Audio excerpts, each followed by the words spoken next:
लिखो भैया भूटान।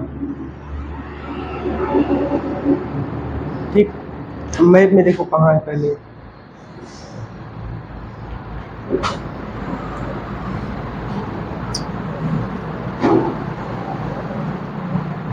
ठीक, यहाँ पे कौन सा देश है?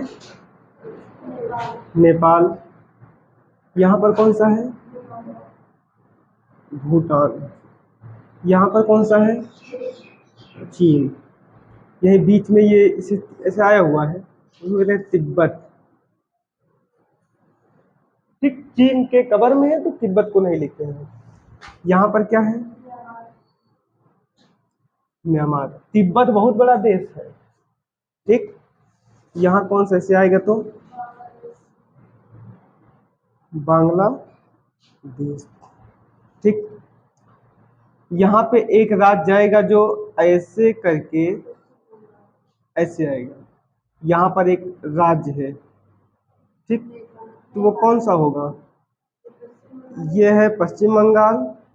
और यहाँ से एक राज्य ऐसे जाएगा, ऐसे, फिर ऐसे, ये पूरा पूरा क्षेत्र उसी का है। ये असम। यहाँ भी एक बार यहाँ भी दो बार। यहाँ एक बार कौन आएगा? असम। ठीक, इसके इधर में कौन सा है? ये कौन सा है? सिक्किम। ठीक, अब हमको इसी को पढ़ना है। भूटान के उत्तर में कौन सा देश है? चीन या फिर तिब्बत? भूटान के उत्तर में कौन सा देश है? चीन या तिब्बत? भूटान के इधर पश्चिम में कौन सा है तो सिक्किम। नहीं, ये जो जो है उसी, मतलब जो जो उसके बगल में वही आप बताइए बस। देखो यहाँ पे, क्योंकि भूटान नेपाल से सीमा साझा नहीं करता है तो कोई मतलब ही नहीं रह गया। ठीक, इसके उत्तर में क्या मिलेगा? चीन मिल सकता है और तिब्बत। म्यांमार के भी उत्तर में क्या मिलेगा? चीन ही मिलेगा। ठीक, इधर देखो, इधर कौन सा मिलेगा तो केवल यही है।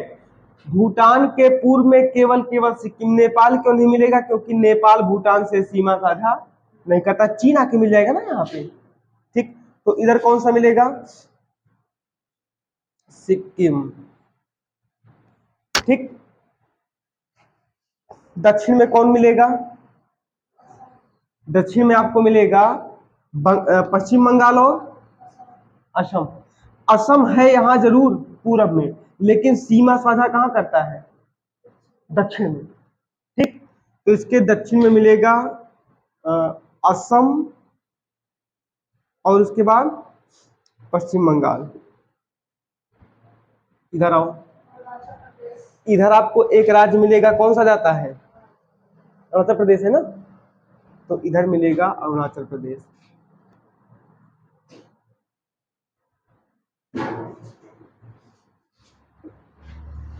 ठीक, लिखिए, लिखो भूटान। भूटान, इसकी राज पहले बताओ किस महाद्वीप में पड़ी गई है? एशिया। सबसे पहला पॉइंट ये लिखिए, यह एशिया महाद्वीप का देश है। ये एशिया महाद्वीप का क्या है? देश है। फिर इसके बाद लिखेंगे, इसकी राजधानी क्या है? थिम्पू। ठीक, राजधानी थिम्पू। मुद्रा, मुद्रा है नगुल ट्रम।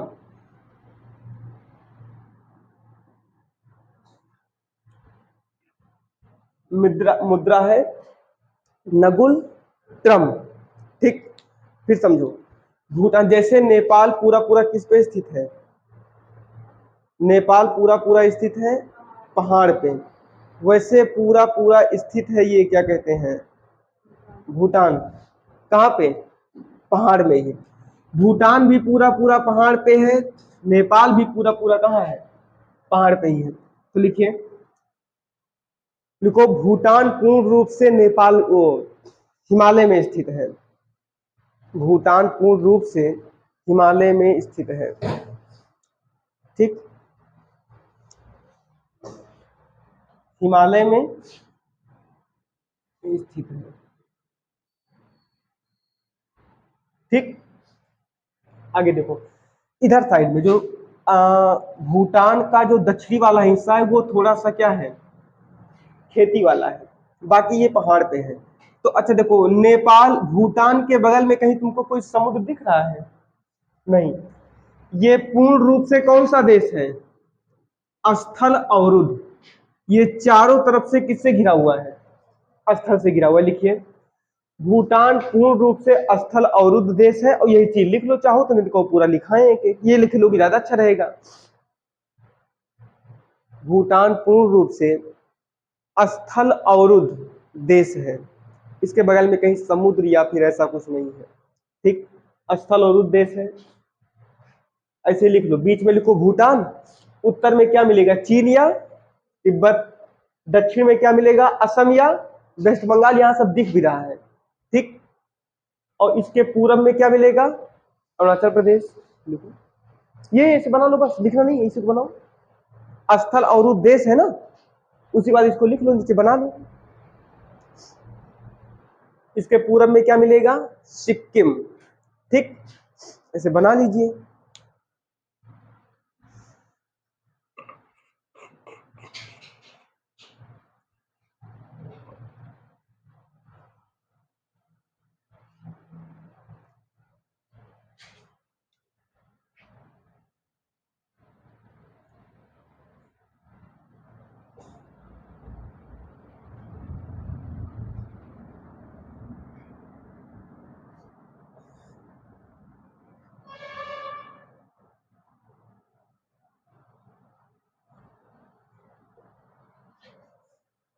ठीक, बन गई। इसके उत्तर में क्या है? चीन या तिब्बत, जो मिल जाए। दक्षिण में क्या मिलेगा? असम या फिर पश्चिम बंगाल। पूरब में क्या मिलेगा? अरुणाचल प्रदेश। और पश्चिम में क्या मिलेगा? सिक्किम। पूरब पश्चिम तो पता ही है ना। अगला, नेपाल। भूटान की केवल सबसे ऊंची चोटी बोले तो क्या बताएंगे? कांगर पुनसुम। ये नहीं लिखा होगा तो अपने देश में इसी को क्या कहते हैं? कुला कांगड़ी। ठीक, जैसे तुमको पता है हिमालय को लगभग लगभग देशों में क्या कहते हैं? हिमालय ही कहते हैं। लेकिन कुछ स्पेशल क्षेत्र में जाओगे, जैसे आप पहुंच गए चीन में, चीन के जो तिब्बत वाला क्षेत्र है वहां पहुंचेंगे तो फिर हिमालय को क्या कहते हैं? चोमोलुंगमा, पर्वतों की रानी। अगर आप पहुंचेंगे कहां? ये देखो यहाँ पे म्यांमार दूर तक है, लेकिन अगर आप म्यांमार के इस क्षेत्र में चल रहे हैं तो हिमालय का क्या नाम है? अराकाना योमा। ठीक, ऐसे बाकी पूरे विश्व में हिमालय को हिमालय ही कहते हैं। अंग्रेजी में भी हिमालय को क्या कहते हैं? हिमालय ही कहते हैं। आपका नाम चाहे अंग्रेजी में लिया जाए, चाहे पंजाबी में, चाहे तमिल में, नाम वही होगा, चेंज हो जाएगा? नहीं चेंज होगा। ठीक, चलिए। और पर्यायवाची का प्रयोग नहीं होता है। ठीक, चलिए। अब जैसे ऐसे एग्जांपल ले लीजिए, जैसे हम कहते हैं सूर्य, लेकिन अंग्रेज क्या कहेगा? सन। यस यू एन होता है ना, सन। इसकी पर्यायवाची और कौन सी है सूर्य की? दिनकर भी कहते हैं। और कौन सी है? भास्कर है। आदित्य भी शायद इसी की है। ठीक, अच्छा किसी व्यक्ति का नाम दिनकर हो तो अंग्रेज उसको सन थोड़ी ना कहेगा, उसका नाम क्या कहेगा? दिनकर ही कहेगा, वो अंग्रेजी में लिख देगा। ठीक, चलो वही हाल यहाँ पे है। तो भूटान के चारों तरफ कौन कौन से राज्य हैं या स्थल अवरुद्ध है? तो ये है चीज। आगे देखो, यहाँ की सबसे ऊंची चोटी कौन सी है? कांगर, कांगर पुनसुम, या इसी को हर जगह क्या कहता है? कुला कांगड़ी। ठीक, अरुणाचल प्रदेश के थोड़ा सा ऊपर है, लेकिन भूटान में है। लिखिए, देखो भूटान की सबसे ऊंची चोटी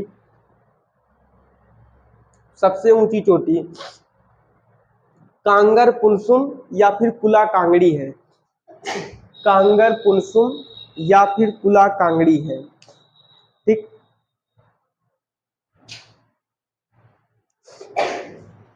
ठीक, इसी को क्या बोलते हैं? Land of thunder bolt. Bharat में सूर्योदय का राज्य कौन सा है? अरुणाचल प्रदेश। सबसे पहले भारत में सूर्य की रोशनी आती है अरुणाचल प्रदेश में। मध्य रात्रि सूर्य का देश कौन सा है? नॉर्वे। नॉर्वे में डेली नहीं, साल में कोई एक आध या 2 दिन ऐसा है ना कि रात्रि में सूर्य निकलता है आधे घंटे 20-25 मिनट के लिए, वो ग्लेशियर गल जाने के कारण। ठीक वही हाल यहाँ पे है। सूर्य आएगा सबसे पहले भूटान, तब प्रवेश करेगा कहाँ? अरुणाचल प्रदेश। ठीक चलिए, तो भूटान को क्या कहते हैं? Land of thunder bolt.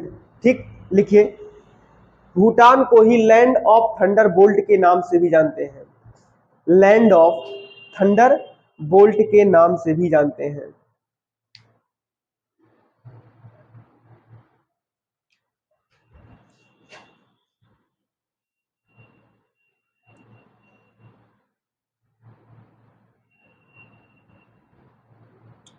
जानते हैं। ठीक, यहाँ की 3 प्रमुख नदियां हैं, संकोश, बांगचू और मानस। ठीक लिखिए, भूटान की 3 प्रमुख नदियां हैं, संकोश, बांगचू और मानस।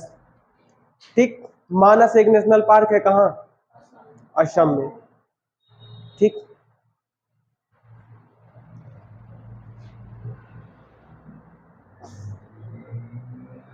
ठीक, भोटिया जनजाति भारत के किस राज्य में पाई जाती है? असम में। और मुख्य रूप से भोटिया जनजाति पाई जाती है भूटान में, समझिएगा। लेकिन अब असम सीमा साझा करता है तो कुछ भोटिया जनजाति कहाँ आ जाती है? असम में। ठीक, तो लिखिए, भूटान में मुख्य रूप से भोटिया जनजाति पाई जाती है। भोटिया असम में भी पाई जाती है क्योंकि बगल में ही है भूटान, तो थोड़ा बहुत हो जाता है। भूटान में मुख्य रूप से भोटिया जनजाति पाई जाती है। ठीक, भोटिया जनजाति पाई जाती है। यहाँ के लोग, जैसे तुमको पता है, चंदन का पेड़ अपने यहाँ नहीं सही हो पाता है, सेब का पेड़ अपने यहाँ सही नहीं हो पाता है, अनार का पेड़ अपने यहाँ सही नहीं हो पाता है। कुछ चीज पहाड़ों के क्षेत्र में होगा तो कुछ चीज मैदानी क्षेत्र में होगा। जैसे अपने यहाँ गेहूं होता है, पता लगा बता दी गई 10 बीघा गेहूं बोया है, नेपाल वगैरह में से नहीं है। बिस्सा जानते हो ना, नेपाल में एक बिस्सा यहाँ बोया है तो एक बिस्सा वहां, तो एक बिस्सा वहां। वो केवल खाने के लिए गेहूं पाते हैं बस, बाकी सारा गेहूं कहां से जाता है? उत्तर प्रदेश और बिहार से। ठीक, अपने यहाँ गेहूं की मात्रा बहुत बढ़िया है, गेहूं बहुत होता है, चावल बहुत होता है। ठीक, तो वही हाल यहाँ पे है भूटान में। भूटान में लगभग लगभग चीजों का निर्यात कहां से करते हैं? भारत से। यहाँ पर तुमको वन पाए जाएंगे, देखो पहाड़ों पर वन होते हैं, पहाड़ी वन। और यहाँ पे पाई जाएगी तुमको पर्यटक। पर्यटक एक इनका 2-3 पॉइंट है इनका अर्निंग का। पहला तो पर्यटक जाएंगे, और दूसरा क्या होगा, यहाँ वन जंगल को बेचते हैं, लकड़ियों को बेचते हैं, चंदन वगैरह का वृक्ष लगाते हैं, उसको बेचते हैं, तो उसका यही सब इनका है अर्निंग पॉइंट। ठीक लिखिए, देखो यहाँ के लोग मुख्य रूप से, अरे लोग सागवान खेत में नहीं लगा देते हैं, वो कृषि ही है एक प्रकार से। ठीक, यहाँ के लोग मुख्य रूप से, यहाँ के लोग मुख्य रूप से पर्यटक, पर्यटक, वन की कृषि, वन की कृषि, वन की कृषि करते हैं। ठीक, ठीक, विश्व का सबसे खुशहाल देश कौन सा है? फिनलैंड। मतलब देखो, तुम समझो यहाँ पे, एक बार इसकी रिपोर्ट आई थी 2022 में, 2022 की बात हो रही है। 2022 में सबसे खुशहाल देश भूटान था, जबकि भूटान में बहुत क्या कहते हैं, ये ज्वालामुखी, भूस्खलन, ये सब बहुत होता है, लेकिन सबसे खुशहाल देश कौन सा था? भूटान। तो लिखिए, यह अपनी राष्ट्रीय आय खुशहाली पर प्रदर्शित करता है।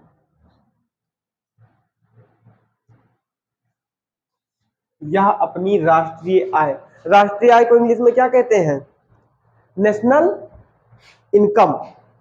ठीक, यह अपनी राष्ट्रीय आय खुशहाली पर प्रदर्शित करता है। ठीक हो गया। चलो आगे। भूटान छोटा सा ही देश है।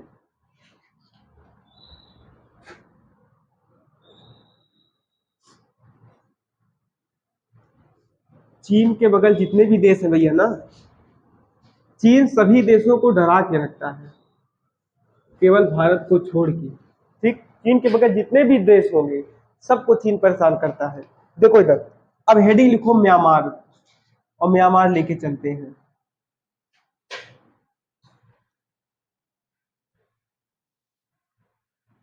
ठीक, देखो इधर, यहां पर एक देश है जिसका नाम क्या है, म्यांमार।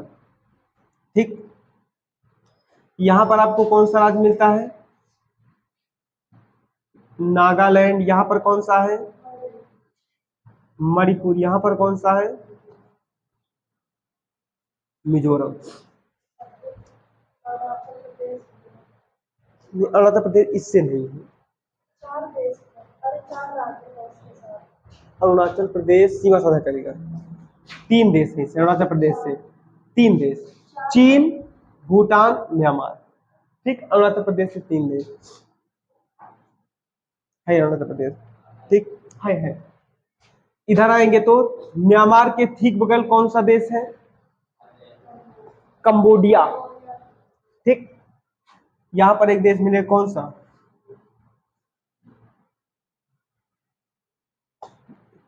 इसी के बगल थोड़ा सा लिटका हुआ होगा, यहीं से मान लीजिए।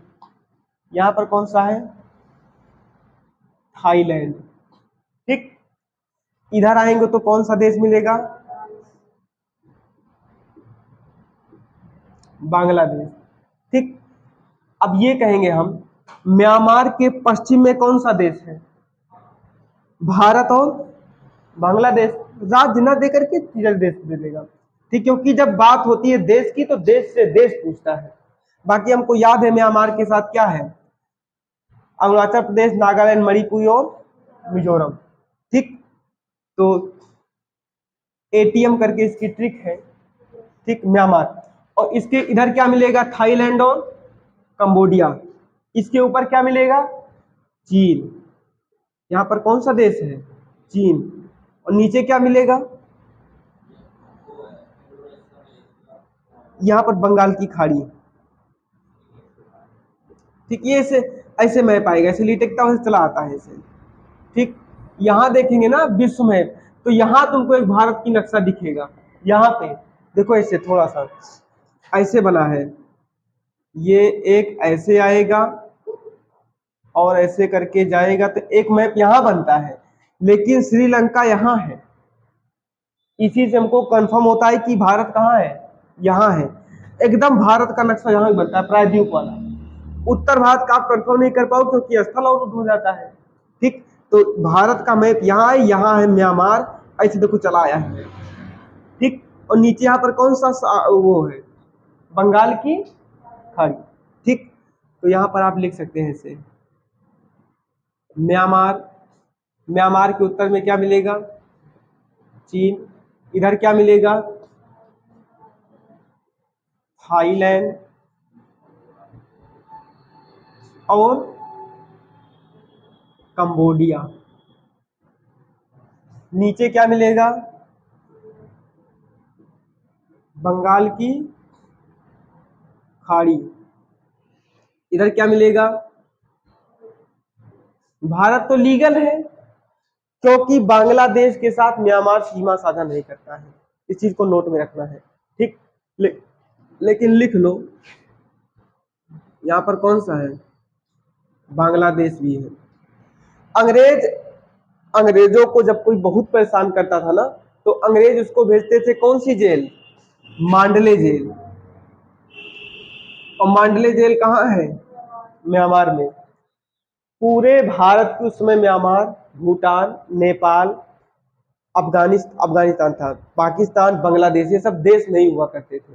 ये बांग्लादेश वगैरह 1905, चीन 1947, ये सब देश नए नए हैं। पहले भारत था, इसीलिए भारत को अखंड भारत बोला जाता है। अखंड भारत के नक्शे पर तुमको चीन तो मिलेगा, अफगानिस्तान भी मिलेगा, लेकिन तुमको नहीं मिलेगा पाकिस्तान, बांग्लादेश, म्यांमार, नेपाल, भूटान, ये सब भारत के हिस्से थे। ठीक, तो अखंड भारत में ये व्यवस्था है। अब म्यांमार में एक बहुत बड़ी जेल थी जिसका नाम क्या था, मांडले, और एक जेल थी अंडमान निकोबार में। कौन सी जेल, सेलुलर जेल। एक जेल अंडमान निकोबार में थी यहाँ पे, इसका नाम, ये यहाँ आएगा, यहाँ आएगा, नाम क्या था, सेलुलर जेल। ठीक, भारत में काला पानी की सजा अंग्रेजों के दौरान, जब अंग्रेजों का शासन था, या तो मांडले भेजते थे या तो सेलुलर जेल। सेलुलर जेल में उसको भेजा जाता था जो बहुत खतरनाक गुंडा होता था। ठीक, मांडले जेल में उसको भेजते, जैसे 2-4 अंग्रेज को मारा है तो कहां भेजेंगे, मांडले, और अंग्रेज अधिकारी को मार दिया तो कहां भेजेंगे, सेलुलर जेल। सेलुलर जेल में इसलिए भेजते थे, ये समुद्र के बीचों बीच में अंडमान निकोबार, वहां से तुम भागना भी चाहोगे तो समुद्र को तैर कर पार पाना मुश्किल है, क्योंकि बड़ी बड़ी मछलियां हैं, तुमको अपना चारा बना लेंगी, समुद्र आप नहीं पार कर सकते हैं। ठीक, तो ये व्यवस्था है। जो तैराक वगैरह होते हैं उनके पास व्यवस्था होती है, ऑक्सीजन सिलेंडर, उसी हिसाब से कपड़ा। ठीक, अब पता लगा इससे जा रहे हो तो या कोई मिनट नहीं लगेगा। ठीक, तो ये व्यवस्था, 2 जेल थी, एक सेलुलर जेल और दूसरा मांडले जेल। और मांडले जेल कहाँ है, म्यांमार में। लिखिए, लिखिए म्यांमार, म्यांमार देखो, यह एशिया महाद्वीप का देश है, यह एशिया महाद्वीप का देश है।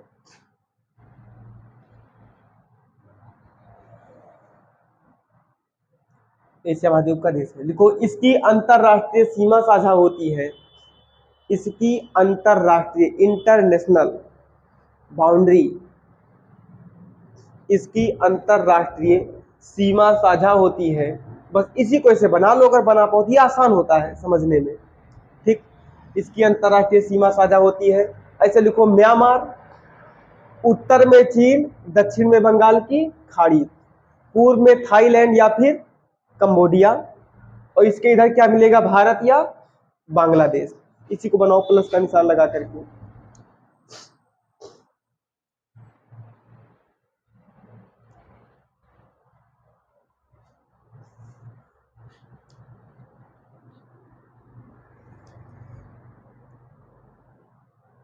इसी को बना लीजिएगा, ये आसान होता है समझने में। ठीक,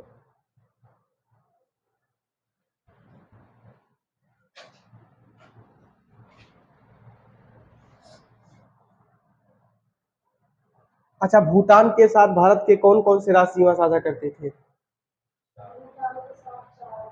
कौन कौन से 4, पश्चिम बंगाल, असम, अरुणाचल प्रदेश और सिक्किम, ये 4 राज्य हैं जो भूटान के साथ सीमा साझा करते हैं। और म्यांमार के साथ कौन कौन से राज्य हैं, लिख लीजिए, म्यांमार के साथ सीमा साझा करने वाले भारतीय राज्य। ठीक, कम से कम ये तो पता ही हो। तो सबसे पहले मिलेगा अरुणाचल प्रदेश,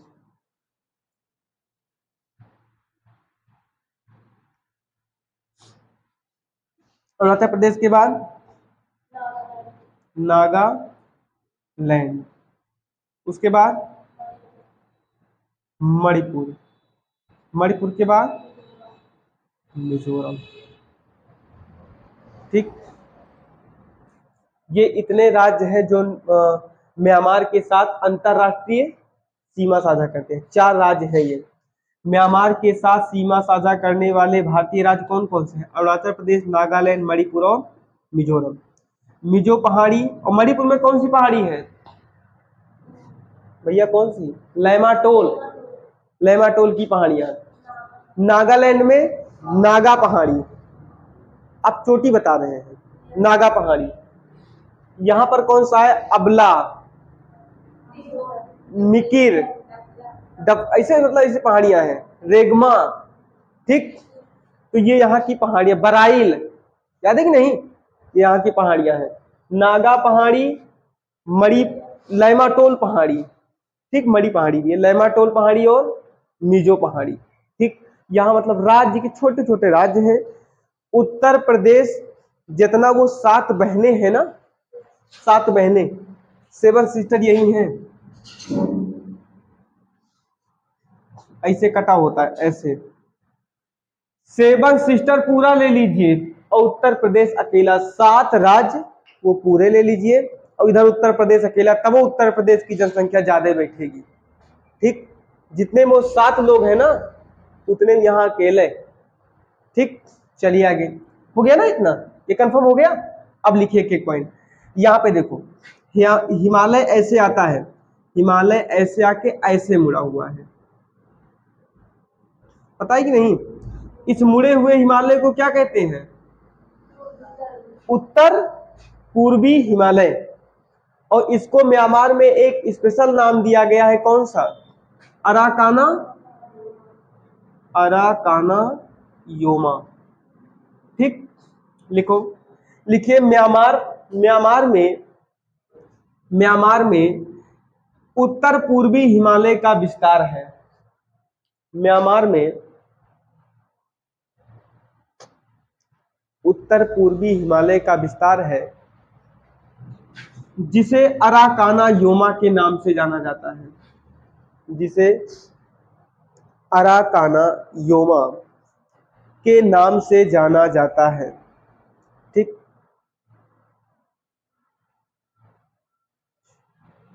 ठीक,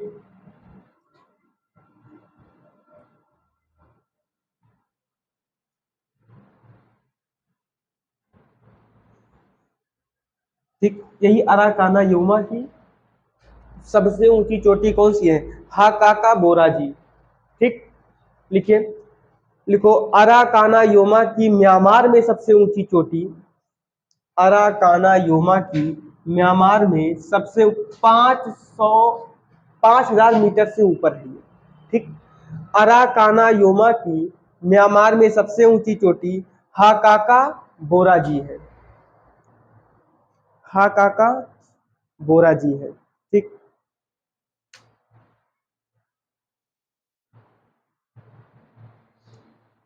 ठीक,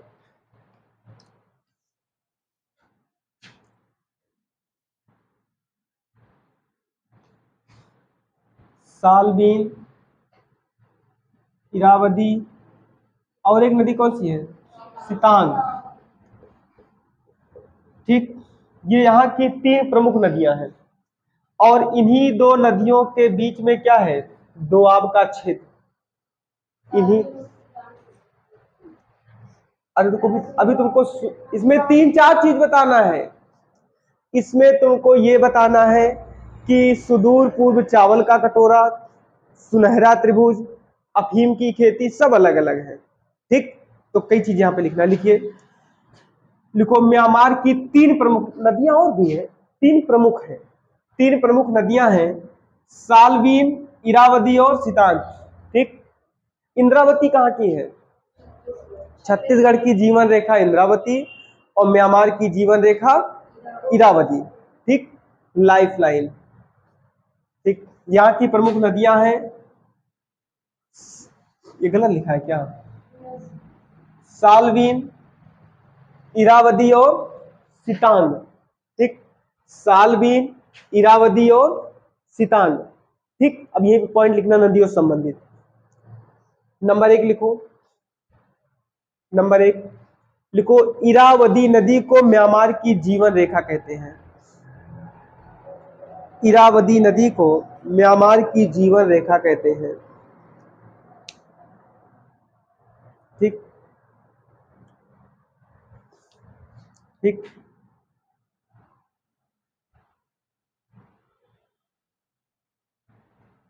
सुदूर पूर्व का चावल का कटोरा, चावल का कटोरा विश्व में कौन है? चीन। सुदूर पूर्व चावल का कटोरा म्यांमार, भारत में चावल का कटोरा छत्तीसगढ़, तीनों अलग अलग है। ठीक, लिखिए, सालबीन और इरावदी नदी के दोआब के क्षेत्र को, सालबीन और इरावदी नदी के बीच के, सालबीन और इरावदी नदी के बीच के दो आब के क्षेत्र को, दो आब का मतलब क्या होता है? पानी। ठीक, आब का मतलब नदी नहीं होता, आब का मतलब पानी होता है। ठीक, दो आब के क्षेत्र को सुदूर पूर्व का चावल का कटोरा कहते हैं। सुदूर पूर्व का चावल का कटोरा कहते हैं।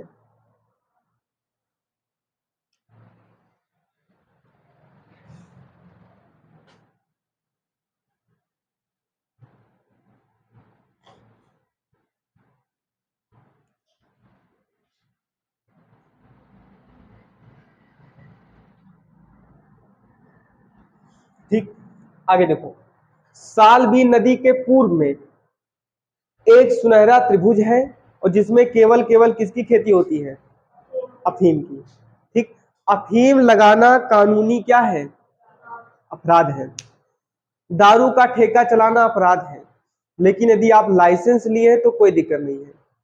लाइसेंस लेंगे तो सरकार तुमको परमिट बना के देगी कि सुबह इतने बजे से लेके रात इतने बजे तक आप चाहे जितना दारू बेचिए, लेकिन 10 बजे के बाद अगर दारू बिकती हुई पकड़ी गई तो खतरा है। अच्छा, कोई लिमिट भी है? अच्छा, ऐसा भी होता है, हमको ये नहीं पता था। समझो, जैसे मान लीजिए आप पहुंचे 10:30 पे और तुमको नशा है, नशेड़ी को पीना है। ठीक, तो जब आप ठेके के पास पहुंचेंगे तो वहां रहता है पनपट्टी वाला। एक पनपट्टी होगी, थोड़े दूर में कहीं न कहीं पनपट्टी होगी, या फिर उसी के आसपास कहीं चबैना भूजने वाला होता है। ठीक, तो आप जाके उनसे संपर्क कीजिए कि भैया हमको चाहिए, लेट तो हो गया है। तो वो कहता है 250 वाला, या जितने का आता है 250 वाला 500 में मिलेगा, पसंद है? जी बिल्कुल, बस तुरंत वो ब्लैक में बेच देता है। ठीक, तो ये व्यवस्था होती है। अरे देखना, जहां शराब और आपका ठेका होता है ना, वहां सारा काम इलीगल होता है। ठीक, वहां मतलब ये कहिए कि एक जो चबैना भूजता है ना, चखना बोलते हैं उसको, 1200-1500 बचत है उसकी एक दिन की। ठीक, अरे गांव का गांव दारू पी रहा है। छोटा बच्चा, में लगता है कि इस समय वर्तमान स्थिति ऐसी आ गई है ना, यदि कोई बच्चा कक्षा 10 पास है, 10, तो 90% बच्चों की बात करें, 10% नहीं, उनमें क्या होगा? या तो गुटखा खाएगा, गुटखा में कमला पसंद है, तुलसी है। ठीक, या फिर सिगरेट पिएगा। बीड़ी नहीं पीते बच्चे, आजकल के बच्चे बीड़ी नहीं पी रहे हैं, सिगरेट पिएगा। और सिगरेट से भी बच गया तो बियर, पहले दारू नहीं पीते हैं, पहले बियर। ठीक, और बियर थोड़ा सा महंगी आती है, धीरे धीरे जब लोड पड़ता है तो बियर किसमें बदल जाती है? दारू में। फिर अंग्रेजी पियेंगे कुछ दिन, फिर अंग्रेजी के बाद जब और स्थिति खराब होगी तो देसी महुआ वाली। ठीक, मजबूरी है। चलो आगे, कक्षा 10 से ये कक्षा 10 का मतलब एल का मतलब जानते हो क्या होता है? लर्निंग। लर्निंग एज चालू हो जाती है। ठीक, और पहुंचते पहुंचते बीए में क्या हो जाता है? Heavy licence. अब चाहे उनको दिनेश तंबाकू खवाओ, चाहे जगत खवाओ, और चाहे मर्द चौड़ी पत्ती, उनको नशा नहीं होगा, सब आदत हो जाती है। लिखिए अगला पॉइंट, आप अगर तंबाकू नहीं खाते हैं, आपके बगल कोई तंबाकू ठोक दे, आपको तुरंत तकलीफ हो जाएगी, क्योंकि आप उसका सेवन नहीं करते हैं। लिखिए अगला पॉइंट, हो गया ना? अगला पॉइंट लिखिए भैया, म्यांमार की सबसे ऊंची चोटी हो गई, सुदूर पूर्व का चावल का कटोरा हो गया, सालबीन नदी के पूर्व में, इसको नहीं लिखे ना, लिखिए, लिख लो जो लोग नहीं लिखे हैं, लिखिए सालबीन नदी के पूर्व में। अगला पॉइंट लिखिए, सालबीन नदी के पूर्व में म्यांमार में, सालबीन नदी के पूर्व में म्यांमार में एक सुनहरा त्रिभुज स्थित है। सोने की तरह नहीं है, सुनहरा है और त्रिभुज टाइप का बना है। एक सुनहरा त्रिभुज स्थित है, नदी के तट वाले जानते हैं त्रिभुज नदी बनाती रहती है। ठीक, एक सुनहरा त्रिभुज स्थित है जहां पर अफीम की खेती की जाती है, जहां पर अफीम की खेती की जाती है। ठीक ठीक। अब डेल्टा जानते हो क्या होता है ना? डेल्टा क्या है? दो मतलब नदियों के बीच में क्या बनता है? डेल्टा। अच्छा, डेल्टा और द्वीप में कुछ फर्क है? क्या फर्क है बताइए? डेल्टा और द्वीप में फर्क। चलो, चारों ओर से पानी से घिरा हुआ है द्वीप, और डेल्टा क्या है? तीन तरफ से घिरा होगा तो प्राय द्वीप हो जाएगा। समझिएगा, थोड़ा थोड़ा फर्क है। सुंदरबन का डेल्टा, यहां से एग्जांपल ले लेना, जहां पर दो नदियां मिले और उसके आगे एक डेल्टा बने, माटी इकट्ठा करेंगी तो डेल्टा बनाएंगी, उसके आगे एक नदी बहे। समझो, दो नदियां आके मिलती हैं और बांग्लादेश और पश्चिम बंगाल में क्या बनाती हैं? सुंदरबन का डेल्टा, और आगे एक नदी बहती है, उसका नाम क्या है भैया? गंगा यमुना जब मिलती हैं तो उसके आगे एक संयुक्त धारा बहती है, उस नदी को क्या कहते हैं? मेघना कहते हैं। ठीक। जब दो नदियां मिलकर किसी मिट्टी का निर्माण करेंगी तो वो होगा डेल्टा, और द्वीप पानी के बीच में उठे हुए भाग को क्या कहते हैं? द्वीप कहते हैं। ठीक। अब यहां पे देखो, छोटे छोटे डेल्टा पाए जाते हैं कहां पे? म्यांमार में। और वहां पर एक वृक्ष होता है, उस वृक्ष को कहते हैं सुंदरी वृक्ष। सुंदरी वृक्ष कहते हैं। और सबसे ज्यादा म्यांमार में सागौन के वृक्ष की खेती की जाती है। सागौन जानते हो ना? सबसे ज्यादा ये लोग सागौन को लगाते हैं, और सागौन का क्या बनाते हैं? जैसे आप जाएंगे किसी पहाड़ी क्षेत्र में, तो पहाड़ी क्षेत्र में ईंटे का घर नहीं बनता है, वो किसका घर बनाते हैं? लकड़ी का। और सागौन की लकड़ी बड़ी मजबूत मानी जाती है। ठीक। लिखिए लिखिए, म्यांमार के डेल्टाई क्षेत्रों में, म्यांमार के डेल्टाई क्षेत्रों में सुंदरी वृक्ष पाए जाते हैं। सुंदरी किसी वृक्ष का नाम है, जैसे सुंदरबन के डेल्टा में सुंदरी वृक्ष पाया जाता है। म्यांमार के डेल्टाई क्षेत्रों में सुंदरी वृक्ष पाया जाता है। सुंदरी वृक्ष पाया जाता है। और म्यांमार में सबसे ज्यादा सागौन की खेती की जाती है। म्यांमार में सबसे ज्यादा सागौन की खेती की जाती है। सागौन की खेती की जाती है। सागौन की खेती की जाती है। ठीक। पूछेगा सागौन की लकड़ी के लिए पूरे विश्व में विख्यात कौन है? तो म्यांमार पूरे विश्व में विख्यात है। लिखिए, सागौन की लकड़ी के लिए म्यांमार पूरे विश्व में विख्यात है। सागौन की लकड़ी के लिए म्यांमार पूरे विश्व में विख्यात है। ठीक।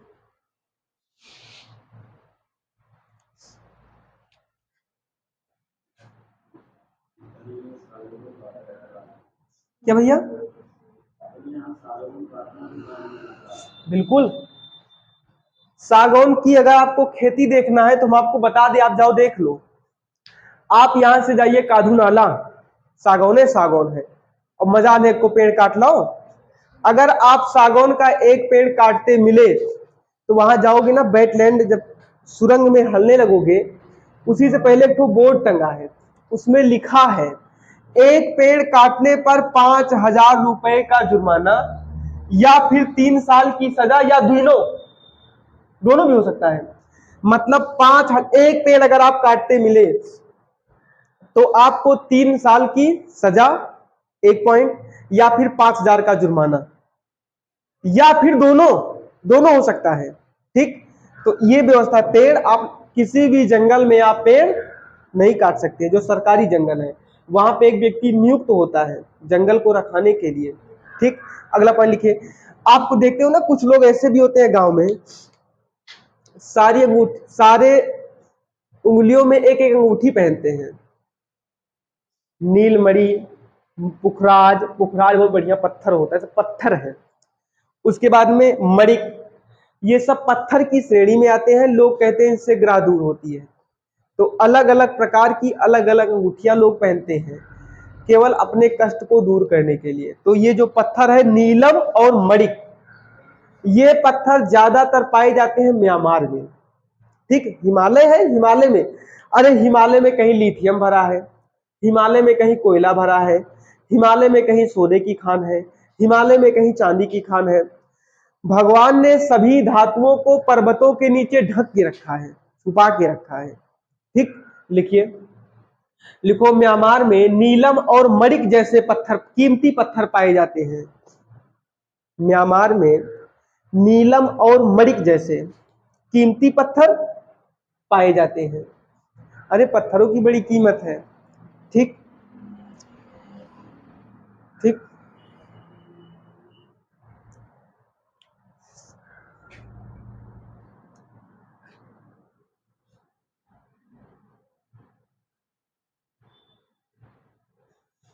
नदियां दो चीज बनाती हैं, या तो बनाएगी डेल्टा या तो बनाती हैं घाटी, पता है ना। तो देखो, अपने भारत में बंगाल की खाड़ी में गिरने वाली नदियां किसका निर्माण करती हैं? डेल्टा का। और अरब सागर में गिरने वाली नदियां बनाती है एस्चुरी। एस्चुरी का मतलब गड्ढा, गड्ढा का मतलब गार्ज।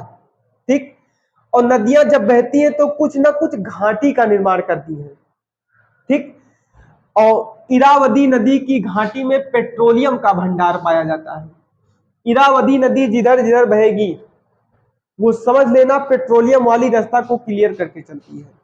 ठीक, तो लिखिए, देखो इरावदी नदी की घाटी में पेट्रोलियम का भंडार है। पेट्रोलियम जान रहे हो ना। इरावदी नदी की घाटी में पेट्रोलियम का भंडार है। ठीक, पेट्रोलियम का भंडार है। इसी नदी के तट पर मांडले शहर स्थित है।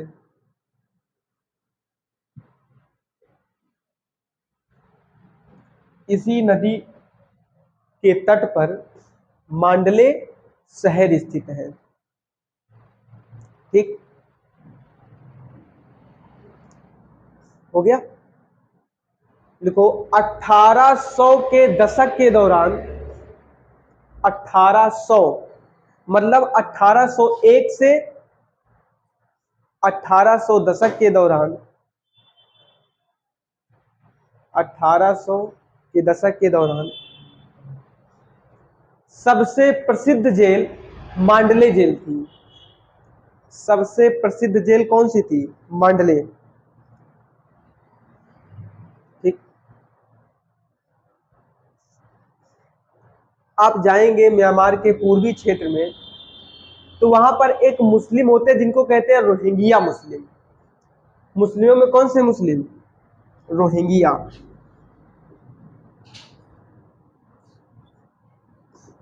देखो आप जानते नहीं हो, मुस्लिमों में भी बहुत वैरायटी है।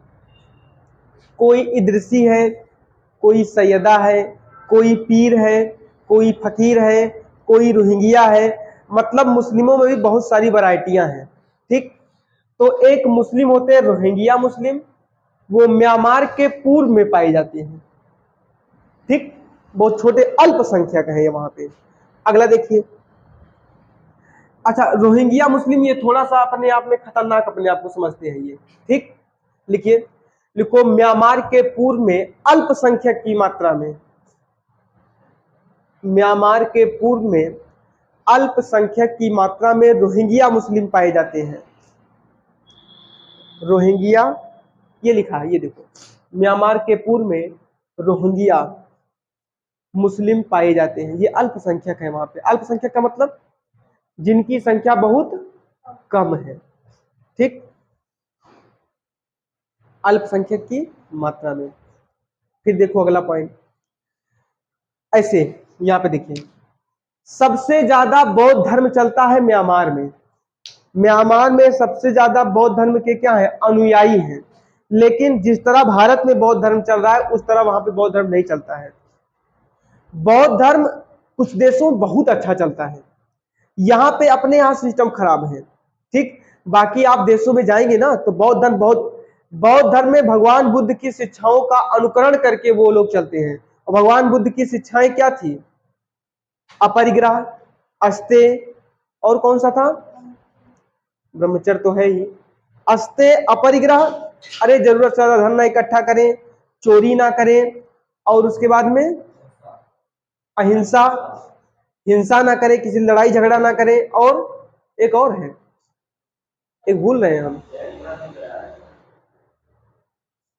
भगवान बुद्ध का ही कौन कौन सा है? अरे 4 थे ना, अस्तेय, अपरिग्रह, ब्रह्मचर्य, और 3 हुआ, अभी 2 बाकी है।